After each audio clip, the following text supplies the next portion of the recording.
Good morning. I'm Jennifer Shorn, District Attorney of Bucks County. I want to announce the individuals standing behind me. To my left is Chief Deputy District Attorney Matthew Linetti. To my right is Deputy District Attorney Ashley Toohey. And to her right is Assistant District Attorney Christine Sassani. They're the prosecution team assigned to this case. Behind me is Lieutenant Bob Gorman and Detective Tim Furman from the Bucks County District Attorney's Office, the county detectives assigned to investigate this case. Directly behind me is Chief Martin McDonough, our Chief of County Detectives, and to his right is Detective Kevin Pletnicki, and to his right, Detective Jake Gallagher with the Middletown Township Police Department, and to his right, Lieutenant Steve Foreman from the Middletown Township Police Department, Chief Joseph Bartarillo from the Middletown Township Police Department, and finally, Captain Pete Feeney of the Middletown Township Police Department. I just want to start with commending all of these individuals for the work they've done thus far and the work they're going to continue to do on this case.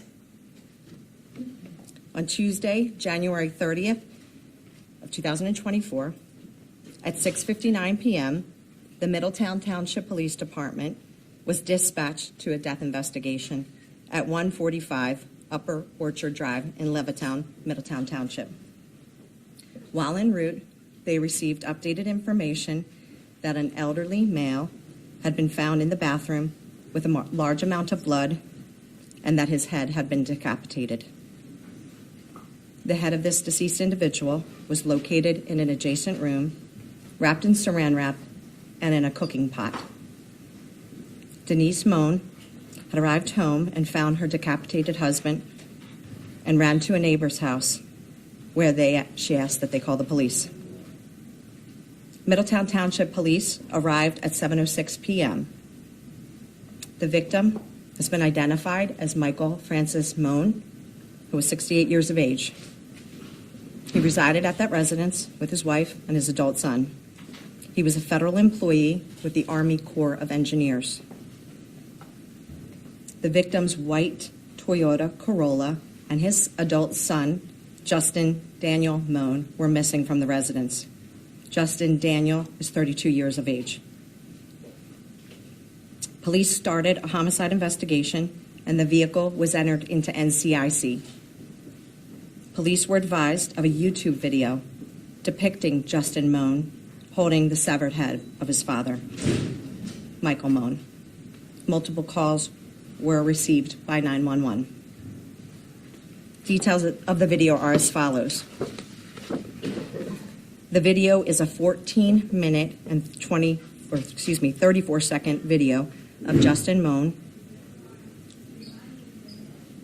where it is titled Moan's Militia. It's a call to arms for American patriots. The video appears to be taken in the same bedroom of the home where bloody gloves were found. In the video, Justin Moan is holding a human head detached from the body that was wrapped in plastic. Justin Moan advised that the head is Mike Mohn's head. During the video, Justin Moan advised that Mike Mohn is in hell for being a traitor to his country. During the video, Justin Moan provides his identity and advises that he is the commander of America's National Network of Militia, also known as Moan's Militia. During the video, Justin Moan advises that he is giving the following order for all militia and patriots across the USA to kill federal employees. He also ordered that individuals from the FBI, IRS, and other federal law enforcement officers, and for those that work at the courthouse to be arrested, that all federal agents, U.S. Marshals, federal judges, and Border Patrol be captured and tortured for information, and then publicly executed.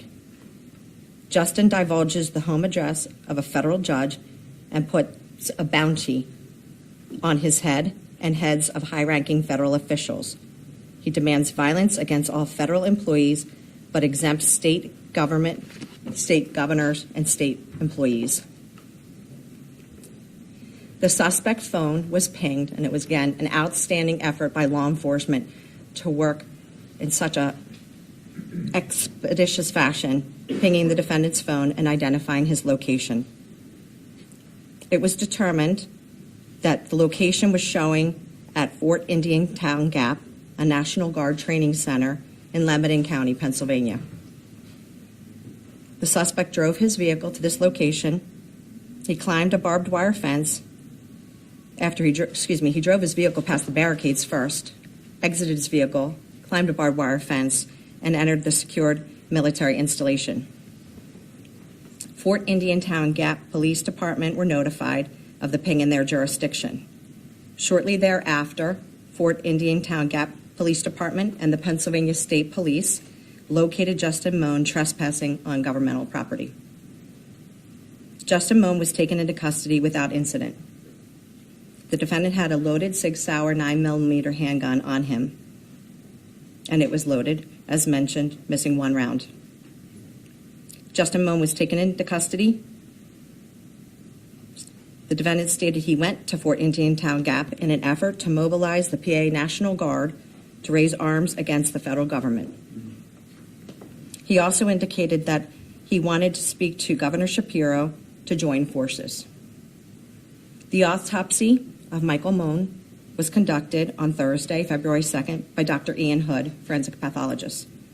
It was determined that Michael Mohn suffered a gunshot wound to his head and then was subsequently dismembered, and that the mechanism was the use of a knife to sever limbs and tendons, and then ultimately a machete to sever his spinal column. This investigation, again, I can't speak more highly of the work that was done by my colleagues and fellow members of law enforcement. They identified the fact that the defendant purchased a firearm the day before murdering his father. He purchased that firearm at Johnson's in Croydon, Bristol Township, Bucks County on January 29th. The defendant is a graduate from Neshaminy High School and Penn State main campus. He previously worked and lived in Colorado, working for a contractor for Microsoft Corp. He's currently unemployed. He has no history of diagnosed mental health issues, and there are presently no 302s or 201s in his history. I am going to turn it over to Chief Joseph Bartarillo, and then we'll be available to answer any questions you may have.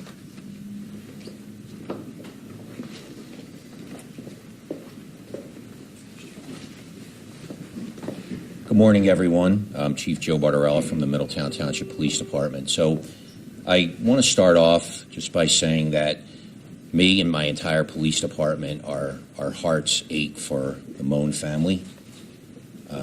I know we had a meeting with them last night at our police headquarters with victims advocacy, and I just want to let everyone know that we will be with them every step of the way through this incredible ordeal that they're going through. And also our Upper Orchard community, which is one of our small communities within our Levittown section of our township, as the whole community mourns and aches over this, that our police department will be right there with them as they recover, on the road to recovery from what they've had to experience. The family was very well known, had a lot of neighbors and close friends that really cared about them. So I just want to put that out there first and foremost. Next, the one thing I want to do is recognize all of the law enforcement agencies that played, such a huge role in making such a fast apprehension and bringing closure to this, and just in getting the apprehension within hours of the crime occurring. We were discussing that if Justin hadn't been apprehended, can you imagine the manhunt that would have been underway shortly thereafter, and how everything would have been focused on finding him, and how the entire community would have been in a state of panic. So one of the things I want to do right now is just praise our law enforcement. From my police department, our Detective Sergeant, Zach Brocious, he's the one that actually did, they call it the ping. I say tracking Justin's cell phone and pinpointing where he was. Two of our detectives are here, our lead detectives on the case, Jake Gallagher and Kevin Platnecki, but all of our detectives were at the scene that night. And that was our first priority, getting to the scene, preserving the scene, but then locating Justin, who went quickly from a person of interest, obviously, to the suspect.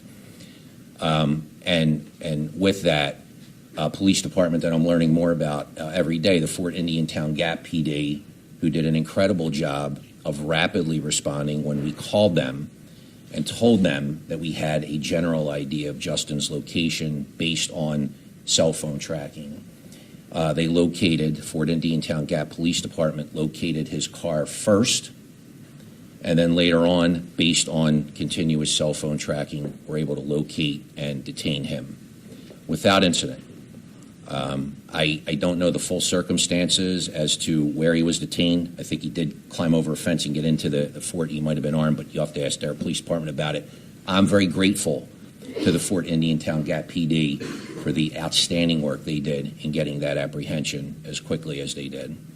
So given that, I do want to thank them, and also Pennsylvania State Police. And in addition to our police department, we're very blessed to work in a county where we have an outstanding relationship, and we do a lot of mutual aid and we assist each other. We're 39 small police departments, 43 law enforcement agencies, supported by what I think is the best district attorney's office in the state. So I want to thank District Attorney Shorn, Chief of County Detectives Martin McDonough, and his entire staff, and also our coroner's office as well, for their incredible support in helping us process the crime scene and being there to provide the additional resources that we needed in order to handle, what has become, a very significant event and case that's gaining, national, if not worldwide, attention. So I just wanted to make sure that I thanked, everyone who supported us through this. So our detectives were on it from the start, and they're still working. We've been very busy, and we're going to continue to be busy, as we continue to work through investigating this case. It's not over just because an arrest was made. There's still a lot of information that has to be done to ensure, that we move through with a successful prosecution. So with that, I really don't have anything else to add. Hang on one second. I don't have anything else to add. So I will just defer to District Attorney Shorn first, if she wants to take questions before I do. Thank you. Okay. Thank you, Chief Bartolomeo. DA, does he indicate to you what sets him off to kill his father Tuesday night? So I've shared the information that I'm able to share at this juncture. As you know, this is an ongoing investigation with the most talented members investigating this case.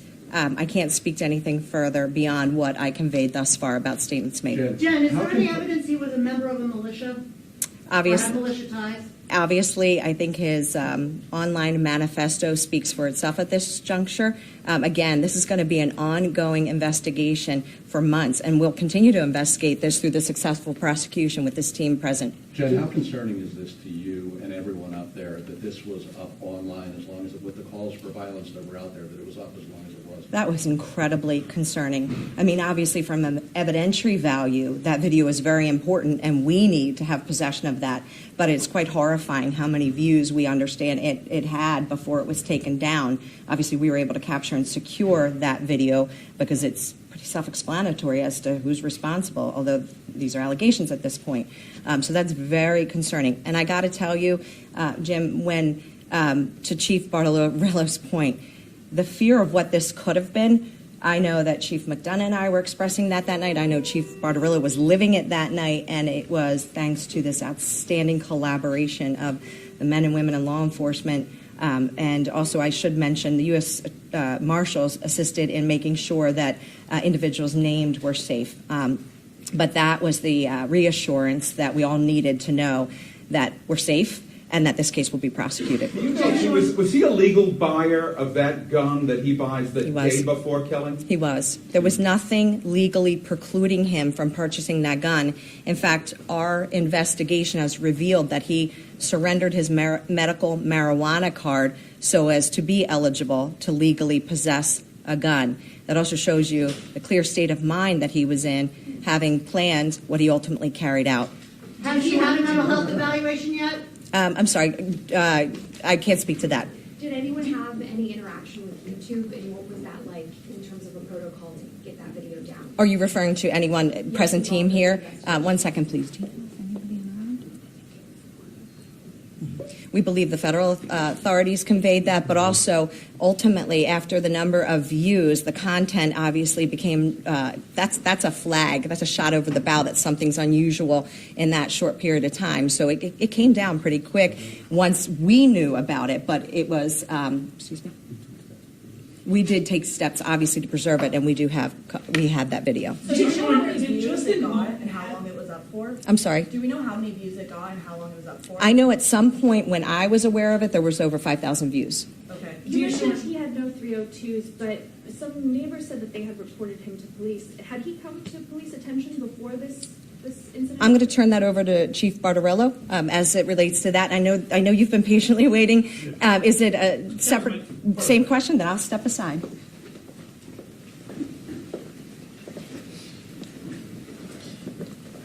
So I have been emailed by several reporters regarding our police department's past contact with Justin Moan. So we went through our records management system, and our police department has had 3 prior contacts, 2 direct, 1 indirect. One was in 2011 when Justin was 19. He had an argument in his home driveway with someone. There was nothing criminal there, and that was resolved. One was in 2019. Justin reported that he received a threat from someone at Progressive Insurance in Ohio because he was suing them and just wanted a record of it. And then last year, we did not have contact with Justin, but his employer from Philadelphia called one of our officers and just expressed concern about, Justin's behavior at work and wanted legal advice on how to go about terminating his employment, which we don't do. Our police department doesn't offer that. That's for his, individual employer. So we did refer the employer, to seek out, legal resources for that, and also because it was in Philadelphia to refer anything work-related, if they were concerned, to the Philadelphia Police Department. That's the only contact. I know we keep hearing that police were outside of his home at various times, outside of, what I just mentioned. I can only speak for the Middletown Township Police Department. We were not. Did he have a history of threatening the judge that you mentioned in the YouTube video? Not that we're aware of. It was never reported to us. Chief, when the employer calls and says, I need legal advice how to fire this cat, does that prompt you to go to him? Do you have any contact with him after the employer We didn't calls? go to him after that because the officer asked if, was there any criminal action on his part, or any threats made or anything like that. I think there was concern over, I guess, what Justin was writing, some novels that he was writing, but we did not have contact with him after that. No, direct contact. Based on what the information that the officer gathered, and what the decision the officer made, no, I don't think we needed to have contact with him after I that. believe D.A. Shorn touched on his intentions out in Fort Indian Gap. I don't know if any colleagues with Gap Police were in contact with you. I just wanted to ask again if there's any way to know what he might have been up to and what the next few hours, had he not been caught, might have held. So you're asking I'm asking what his intentions right? were. So if we tracked him up there and he hadn't been apprehended, what he would have I know done? it's a hypothetical. I'm just asking, Right. in talking with him since arrest, Yes. what you believe his intentions So were. I have no idea what he said since arrest, and I wouldn't be able to share that anyway, and I don't know what his intentions were, except that he was armed inside a National Guard base. So Do you know if he's facing federal charges, if the feds are involved? I'm not sure. Sometimes with these online internet calls, there's some sort of dark web incel culture. Do we have any indication that anyone took his call seriously? Did he have any sort of online support in what he was calling for?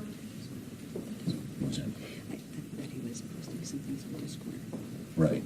Do you want to speak to that? I'll Go speak ahead. to that. Obviously, as mentioned, this is still very much an ongoing investigation, and this investigation will take months, not days. But we do know that there was some communication on Discord as far as that is what we've learned, and we're still investigating that.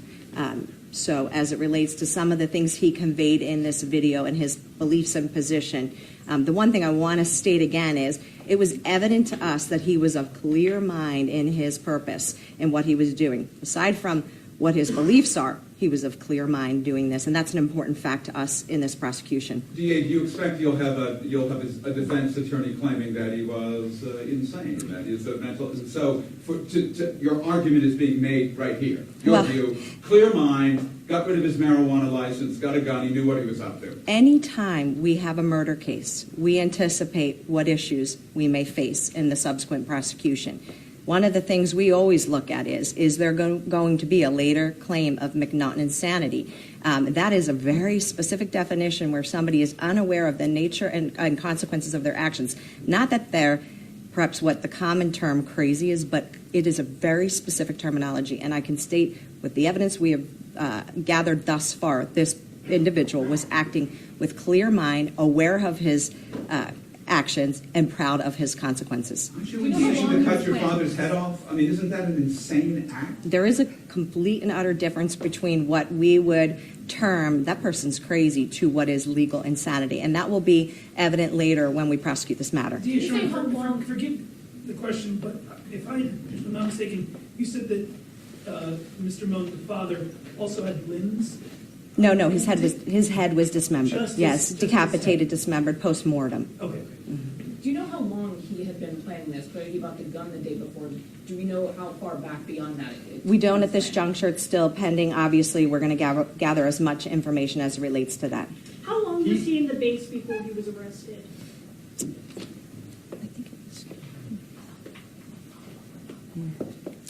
We don't believe it was that long. I'm sorry.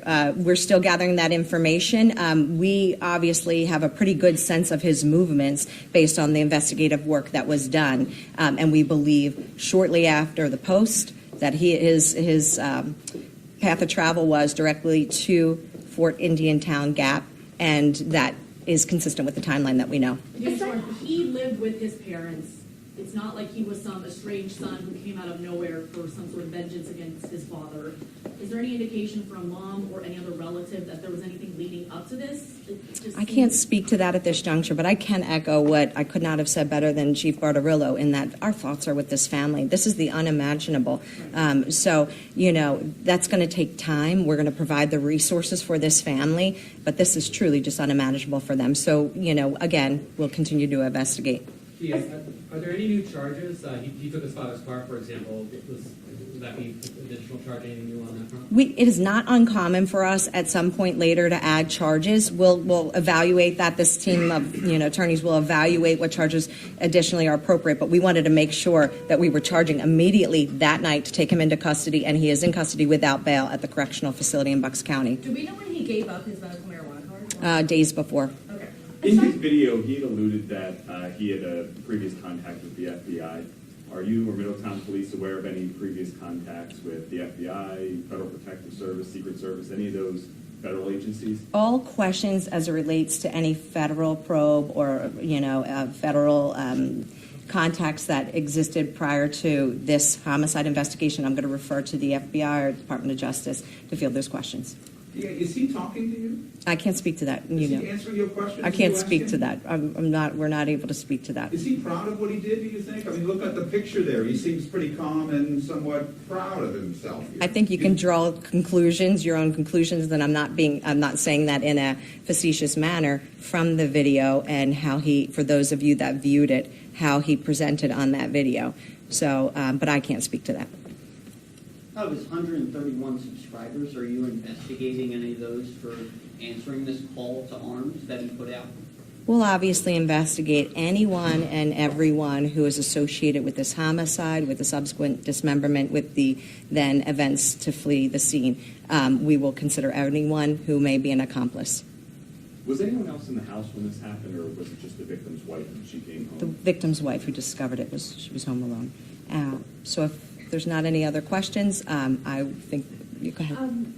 You said he'd never been diagnosed officially with any mental illnesses. Do we know how? I didn't say that. I can't speak to that. Oh, okay. I can't speak to that. Do we know how he got his marijuana card? I don't know that. Okay, thank you very much. Appreciate you being here.